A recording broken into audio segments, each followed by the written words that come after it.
Hola, buenos días, ¿cómo están? Mi nombre es Camilo, soy de Colombia, soy de Bogotá.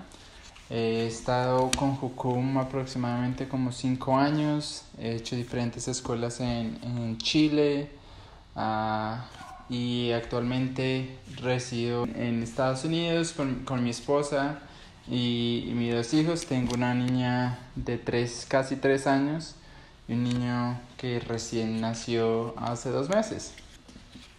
El día de hoy vamos a ver el libro de Deuteronomio y vamos a ir revisando ciertos capítulos y lo que significa, qué es lo que significaba la ley. Así que para empezar, quiero que oremos y después empezamos de lleno. Dios, te damos gracias por este libro que podemos estudiar el día de hoy. Oramos de que nos des revelaciones, de que podamos entenderlo, de que entendamos tu corazón, que podamos entender por qué este libro está en la Biblia y qué es lo que nos quieres enseñar. Así que oro que tu Espíritu Santo nos guíe y que no sea un libro más, una clase más, pero de que podamos aprender de ti, de que tú seas el maestro el día de hoy. Ahora sí. Entonces, empezamos con el libro de Deuteronomio. El autor, vamos a empezar a hablar del autor y de las fechas. ¿Quién es el autor? Pues normalmente por tradición histórica, tradición judía, el libro ha sido atribuido a Moisés. Hay muchas referencias en el Nuevo Testamento acerca de que Moisés era el autor. Podemos ver de unas de esas referencias, es Marcos 10, del 3 al 5, cuando los fariseos están preguntándole a Jesús diferentes cosas y referencia a Moisés. Y hay muchas más, están otras en Mateo. Ahora ustedes se estarían preguntando, bueno, sí, puede que Moisés lo haya escrito, pero ¿qué pasa con el capítulo 34? Porque el capítulo 34 hace la narración de su muerte. Y los primeros capítulos del 1 al 5 vemos de que se presenta de una manera diferente. Entonces, ¿quién escribió los primeros capítulos y quién escribió el último capítulo? No sabemos realmente, puede ser que Josué lo haya hecho o otra persona recompiló esto. Entonces, el primer punto es que Jesús Jesús reconoce de que a Moisés como el autor. Algunos otros teólogos y estudiosos de la Biblia dicen que el libro fue escrito tiempo después del tiempo de Moisés, de que fue escrito en el tiempo del rey Josías. No sé si ya han estudiado esta historia o si han escuchado algo, pero cuando el rey Josías estuvo en el trono, él tenía creo que 9 años o tal vez menos, no me recuerdo en estos momentos. Y muchos piensan que este fue un rey que fue muy fiel a Dios y pasaron muchas reformas religiosas. Mucha gente piensa que el libro fue escrito en este tiempo por toda la idolatría que había, por toda la situación religiosa del país, que fue escrito específicamente con esto. Cuando ustedes lean el libro de Reyes, pueden ver que el libro de la ley fue encontrado durante su mandato. Si ustedes ven aquí en el libro de Deuteronomio, la ley debía ser leída durante el tiempo de que la persona era rey. El libro debía ser leído cada día, leer todas las leyes. Pero vemos que en el tiempo de Josías la ley había sido olvidada, que de repente un obrero entra a reparar cosas en el templo, entra a organizar y de repente encuentra el libro de la ley en el templo olvidado, que es sorprendentemente para esta nación. Entonces mucha gente piensa que el libro que encontraron en este tiempo fue el libro de Deuteronomio. Ahora, hay muchas teorías en cuanto a esto. Mucha gente piensa que el libro que encontraron no solamente fue el libro de Deuteronomio, pero fue el libro, o sea, toda la ley, todo el Pentateuco. Ahora, estos puntos nos ayudan para mirar si Moisés sí era el autor o no. Otra gente piensa que lo que encontraron fue Levíticos 17 al 26. De nuevo, por todas las leyes y reformas que iban a acontecer, Levíticos 17 al 26 les ayudaría con este proceso. Ahora, otras personas que no valían este punto de que Deuteronomio fue escrito en esta fecha, es decir, la fecha sería entre el año 640 al año 609 a.C., dice que el libro de Crónicas explica que las reformas bíblicas de Josías sucedieron antes de encontrar el libro de la ley, lo cual nos ayudaría a tumbar esta teoría de que el libro de Deuteronomio fue escrito en esta época. También otro punto en contra con esta teoría es que el tipo de sociedad descrito en el libro de Deuteronomio es totalmente diferente al tipo de sociedad en el tiempo de Josías. Entonces no coinciden.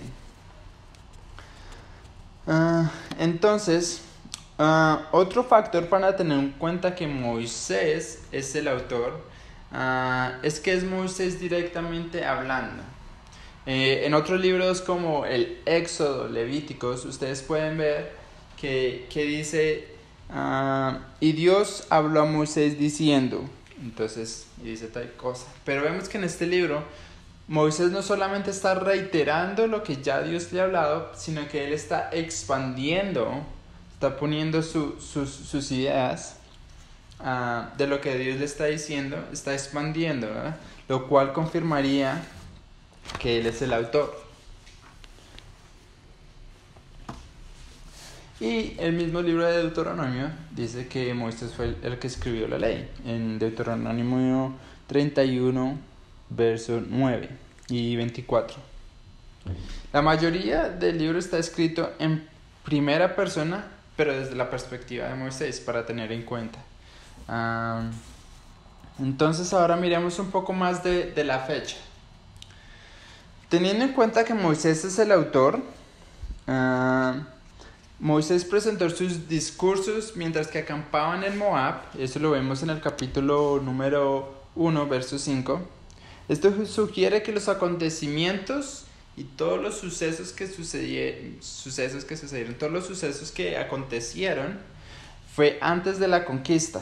Es decir, que la fecha del Éxodo va a ser alrededor de 1445. Después el pueblo de Israel va a pasar 40 años en el desierto. Y vemos que Moisés muere en el año 1406. Es decir, que el libro de Deuteronomio fue escrito entre el año 1406 y 1400. Para aquellos que dicen que el libro fue escrito en el tiempo de Josías, no hay ninguna mención de Jerusalén en el libro de Deuteronomio. Recuerden que Jerusalén era el centro de adoración para Israel como nación, y no hay ninguna referencia en el libro de que Jerusalén ya estaba establecida. Entonces es un buen punto para tener en cuenta el autor y la fecha. Ahora quiero que veamos un poco del contexto histórico, qué es lo que estaba pasando en esta época. Entonces, Moisés sabe que sus días están contados, sabe que su final está por llegar. Ya han pasado 38 años en el desierto y Dios ya le dijo que no iba a entrar a la tierra prometida. Sabe que va a morir.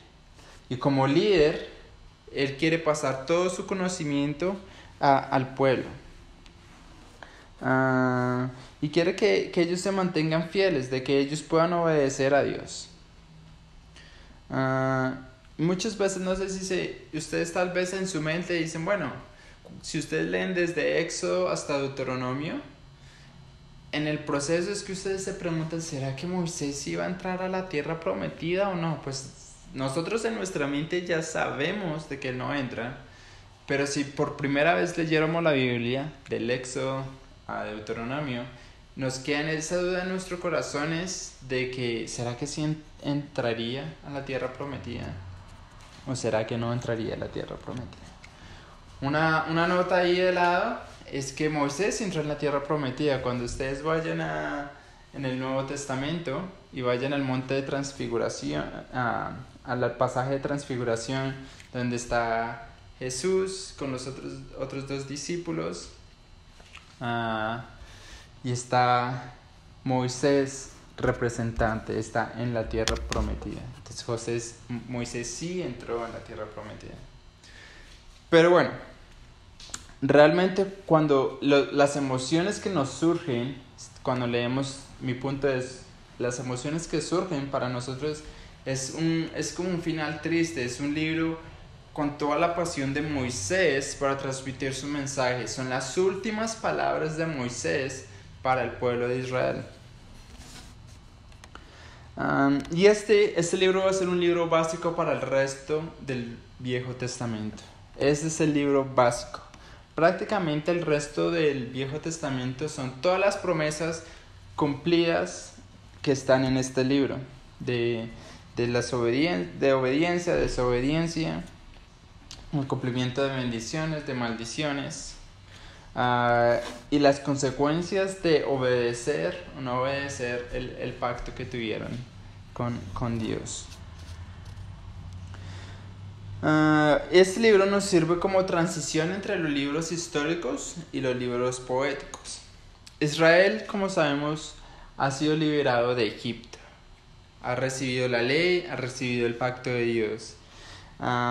Y debido a la incredulidad, si se recuerdan, hubo 10 espías que Dios escogió, o el pueblo escogió, que representarían a las tribus, 2 espías, pero 10 de esos espías dirían que no, que la tierra prometida no era buena, porque cruzaron y vieron los gigantes, vieron que la tierra sí era buena, pero había gigantes, entraron con miedo en sus corazones y que no podían poseer la tierra. Solo había Caleb y Josué que dijeron que sí, que era tiempo de poseer la tierra, y debido a la incredulidad no entraron.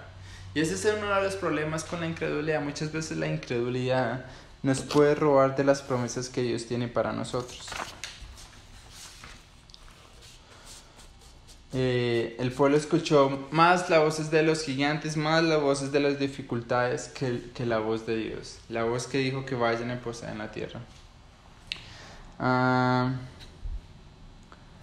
Y esa es una de las estrategias del enemigo, de hacernos creer que las promesas de Dios no son para nosotros, que son difíciles de alcanzar. Entonces, después de estos 38 años, estamos con una nueva generación que están listos para entrar a la tierra prometida, bajo el liderazgo de Josué. Vamos a ver que esta nueva generación, esta es los lectores originales. No sé si son muy familiarizados con este término, pero estos son la gente que iba a leer el libro de Deuteronomio. Y después tenemos los oyentes originales, las personas que realmente están escuchando esto en el tiempo. Era la primera generación. Entonces esto marcaría una transición también para Israel, porque Israel pasaría de ser nómadas, de caminar, de deambular en el desierto, a establecerse como nación, de tener su propia tierra, de tener su propia identidad como nación. Deuteronomio significa segunda ley. No es que Dios les haya dado una segunda ley, sino que fue una reanudación del pacto de Dios, del pacto que ya existía, pero ahora va a ser con la nueva generación. La mayoría de leyes que encontramos en Éxodo, Levítico, Números, y otras leyes, algunas son modificadas.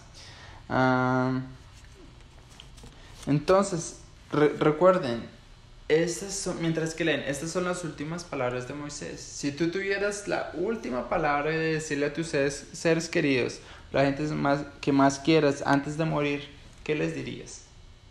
Ese es el caso de Moisés. Entonces la gente ha esperado 40 años para entrar a la tierra prometida. La mayoría de la antigua generación murió en el desierto. Ellos han recibido muchas promesas, pero muchas de estas promesas nunca las han visto pasar. Nunca las han podido ver. Entonces hay esa expectativa de cómo va a ser la tierra, de que estas promesas se van a cumplir. Pero entonces te preguntarías, ¿por qué es necesario este libro? ¿Por qué era necesario que tantas leyes?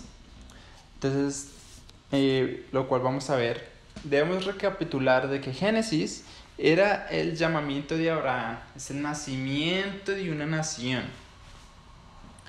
Éxodo son libertados de esclavitud, cruzaron el Mar Rojo y la ley les fue dada. Levítico, como nación, Dios les enseña cómo se debe adorar a Dios de acuerdo a su santidad y habla de todo el proceso de santificación para la nación.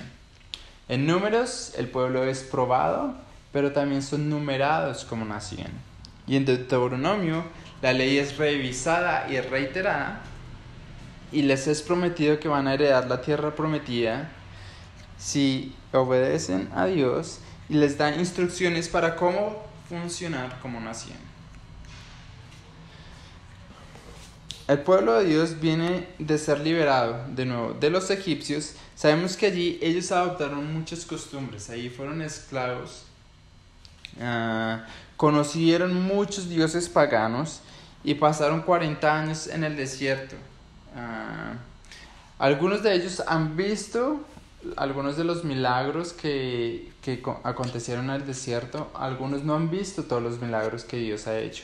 Por eso vamos a ver todo lo que va a pasar cuando lean el libro de Josué, que hay bastantes milagros también ahí, que ahí cruzan el mar, el río de Jordán, y hay tantos milagros porque la nueva generación necesitaba ver esos milagros, porque muchos no los han visto. Entonces, esta segunda generación necesita disciplina. Ellos realmente no saben comportarse, tienen todas esas costumbres paganas todavía en ellos. Y para que vivan en la identidad que Dios tiene para ellos, para que sean a la imagen de Dios, es necesario estas leyes. La tierra prometida es un símbolo de la restauración que Dios tiene para su pueblo.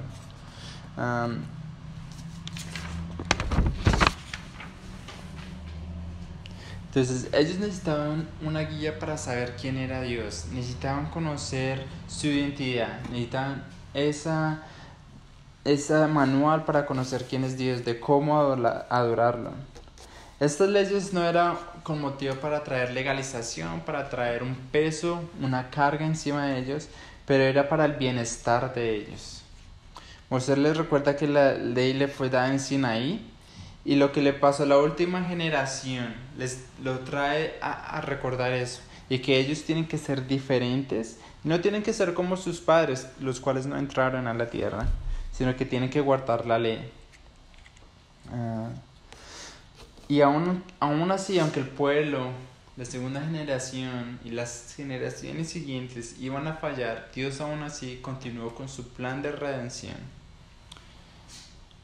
Entonces Dios los invita a hacer este pacto. Es una relación que muchas veces Dios los pone en términos de matrimonio. No sé si cuando leen el Antiguo Testamento Dios presenta este pacto como la unión entre un hombre, entre un novio y una novia, ese pacto de relación que hay entre ellos. Entonces la ley hace parte de las condiciones de este pacto. Cuando lean el libro de Oseas, este es un ejemplo para que entiendan un poco más esta imagen de matrimonio. Oseas estaba encargado de representar a Dios para hablar a Jeroboam, un rey muy malo. La vida de Oseas es una representación del pueblo y de la condición en la que está Israel. La primera parte del libro se trata del matrimonio de él con Gomer. Gomer está en adulterio, no es muy claro si era antes de casarse, es decir, que era una prostituta, o si fue después de que estaban casados, pero el asunto es de que estaba en adulterio. Pero Dios le dice que sin importar la infidelidad de Gomer, de su esposa, que tiene que encontrarla, que tiene que pagar la deuda de todos sus amantes y comprometerse en amor y fidelidad a ella. Es una historia simbólica de la relación entre Israel y Dios. Israel es Gomer, donde está en infidelidad, quebrando la ley, viviendo en inmoralidad. Y Oseas es Dios, quien sigue siendo fiel, quien sigue persiguiendo a su novia, que sin importar todo lo que ha hecho, aún decide amar, decide redimir y restaurar a Israel. Aunque la consecuencia de la infidelidad de Israel va a ser el cautiverio, aún así, como dije antes, Dios continúa con su plan de restauración, de que vendrá un rey que traerá redención. Aún así, vemos que el amor y la gracia de Dios es más fuerte que el pecado. Entonces sí, vemos durante muchas historias en la Biblia donde el pueblo se rebela contra Dios y no puede mantener la ley. Vemos el becerro de oro, vemos todo lo que pasa en el libro de Jueces, Sansón, Salomón, etc. Así que la segunda parte que vamos a entrar ahora es para estudiar la ley. ¿Qué es la ley? Y cómo aplica y todo lo que esto incluye. Hola, bueno, entonces continuamos con la segunda parte, que es la ley. Entonces, si leemos Éxodo 19, 4 al 6, dice: Vosotros visteis lo que hice a los egipcios, y cómo os tomé sobre alas de águilas, y os he traído a mí. Ahora pues, si diréis: oído mi voz, y guardaréis mi pacto, vosotros seréis mi especial tesoro sobre todos los pueblos, porque mía es toda la tierra, y vosotros me seréis un reino de sacerdotes y gente santa. Estas son las palabras que dirás a los hijos de Israel. Entonces, este fue el pacto que Dios hizo con Moisés en el monte Sinaí. Junto con este pacto, Dios también le dio los 10 mandamientos y le dio también las otras leyes más específicas, las cuales son alrededor de 600 leyes que encontramos en el resto del Pentateuco, en Éxodo, Números, Levítico, todos esos. Entonces Moisés le dice esto al pueblo, le dice: este es el pacto que Dios hace hoy con nosotros, estas son las leyes, estos son los 10 mandamientos. Y el pueblo de Dios, después de escuchar a Moisés, se compromete a obedecerlo, se compromete a obedecer la ley y este pacto. Después de esto, Moisés duró 40 días para recibir todas las instrucciones por parte de Dios. Aarón y 70 otros líderes, 70 líderes, se quedan parcialmente en la montaña, mientras que Moisés sube a la cima a la presencia de Dios.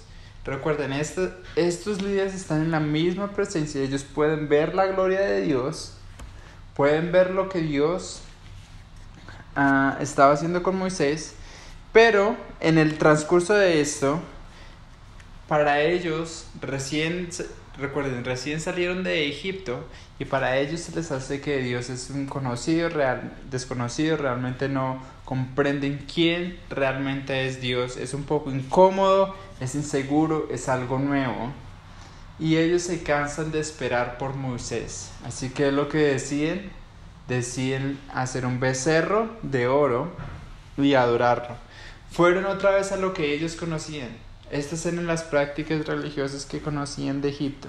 Así que se cansaron de esperar por él y decidieron hacer esto. Incluso aunque habían experimentado los milagros en Egipto y lo que pasó con el Mar Rojo, y aún mismo viendo la gloria de Dios, decidieron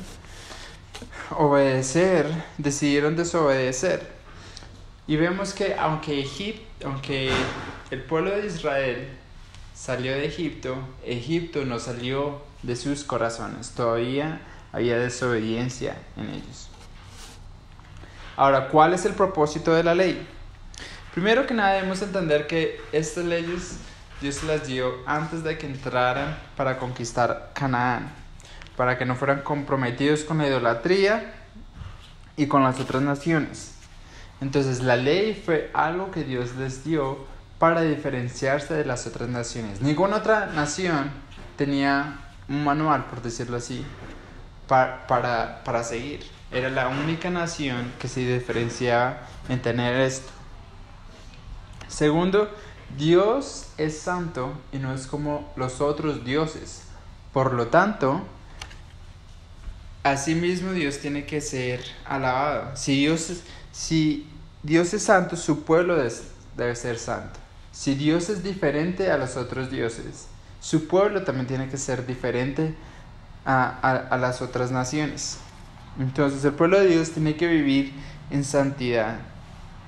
Tienen que aprender lo que significa estar en la presencia de Dios, y para esto requiere santidad. Entonces recuerden, parte del pacto era que iban a hacer un reino, para hacerles un reino de sacerdotes y gente santa. Recuerden, el sacerdote es el representante del pueblo de Dios enfrente de Dios, para él. Es decir, que para este pacto, nosotros no, el pueblo de Israel serían los representantes de Dios, serían una nación de sacerdotes representándolo a él. Otro propósito es presentar la ley en una forma práctica para que puedan aplicarla en la nueva tierra donde van a estar establecidos. La ley también nos demuestra que somos culpables y que necesitamos salvación. La ley nos demuestra cuál es el estándar, cuál es esa perfección. Y nos muestra que nosotros no podemos ser justos por sí mismos, que nosotros no podemos cumplir la ley por nosotros mismos. Pero que Dios, recuerden, en su misericordia, murió por nosotros y nos hizo ahora justos, ahora nos ve como santos, nos ve diferentes. La ley también es como una linterna donde nos muestra todas las áreas defectuosas. También es muy comparable con este versículo, que es como una plomada que sirve para medir nuestros corazones con la palabra. Ver si una plomada, cuando ustedes vean la plomada, que es un elemento de construcción, se usa ¿para qué? Para alinear, para saber si las cosas están rectas o no. De este mismo modo, así es la palabra, para mirar si los corazones están rectos delante de Dios.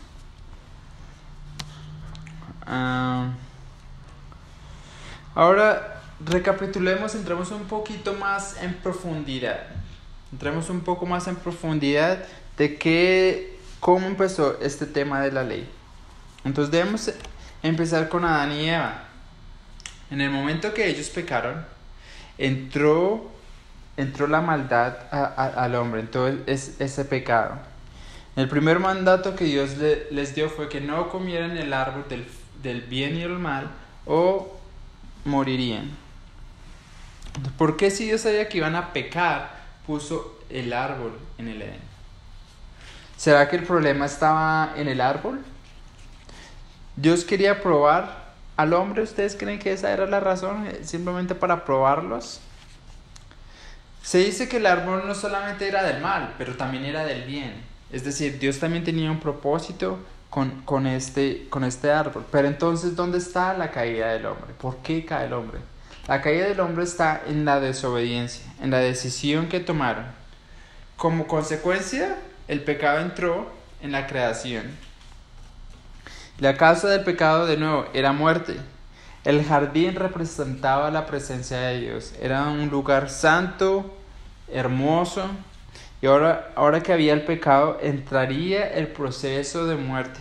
Aunque realmente no era meramente físico, sí era espiritual. Donde ellos saldrían o estarían separados de la presencia de Dios.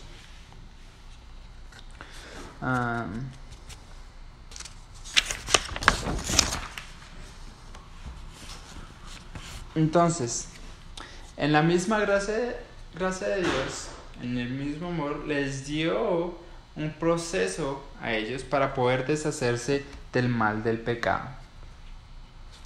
El primero era el tabernáculo. Israel debía construir una tienda o un tabernáculo donde sería el lugar donde Dios habitaría. Por primera vez Dios estaría en medio de ellos.